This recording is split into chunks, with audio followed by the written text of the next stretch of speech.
بسم اللہ الرحمن الرحیم۔ اللہم صلی علی سیدنا محمد وعلی آل سیدنا محمد وبارک وسلم۔ ناظرین، جب حضرت نوح علیہ السلام نے اللہ رب العزت کے حکم سے کشتی بنانا شروع کی تو ایک مومنہ بڑھیا نے حضرت نوح علیہ السلام سے پوچھا کہ آپ یہ کشتی کیوں بنا رہے ہیں؟ آپ علیہ السلام نے فرمایا، بڑی بھی ایک بہت بڑا پانی کا طوفان آنے والا ہے جس میں سب کافر ہلاک ہو جائیں گے اور مومن اس کشتی کے ذریعے بچ جائیں گے۔ بڑھیا نے عرض کیا، حضور، جب طوفان آنے والا ہو تو مجھے بھی خبر کر دیجئے گا تاکہ میں بھی کشتی میں سوار ہو جاؤں۔ بڑھیا کی جھونپڑی شہر سے باہر کچھ فاصلہ پر تھی۔ پھر جب طوفان کا وقت آیا تو حضرت نوح علیہ السلام دوسرے لوگوں کو تو کشتی پر سوار کرنے میں مشغول ہو گئے مگر اس بڑھیا کا خیال نہ رہا، حتیٰ کہ خدا کا ہولناک عذاب پانی کے طوفان کی شکل میں آیا اور روئے زمین کے سب کافر ہلاک ہو گئے۔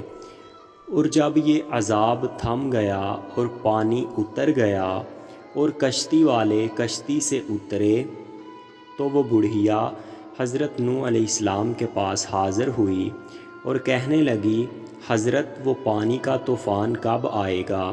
میں ہر روز اس انتظار میں رہتی ہوں کہ آپ کب کشتی میں سوار ہونے کا مجھے حکم عنایت فرمائیں گے۔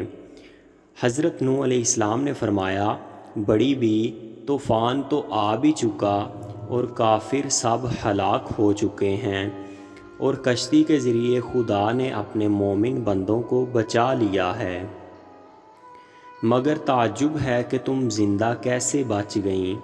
عرض کیا، اچھا یہ بات ہے تو پھر اسی خدا نے جس نے آپ کو کشتی کے ذریعے بچا لیا مجھے میری ٹوٹی پھوٹی جھونپڑی ہی کے ذریعے بچا لیا۔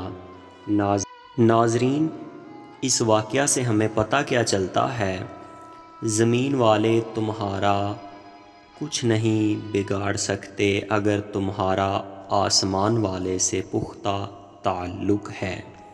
ناظرین، اگر آپ کو میری یہ ویڈیو پسند آئی ہو اس کو سبسکرائب کر دیں اور بیل آئیکن پہ کلک کر دیں تاکہ ہر آنے والی اور بھی نیو ویڈیو کا آپ کو نوٹیفیکیشن مل سکے۔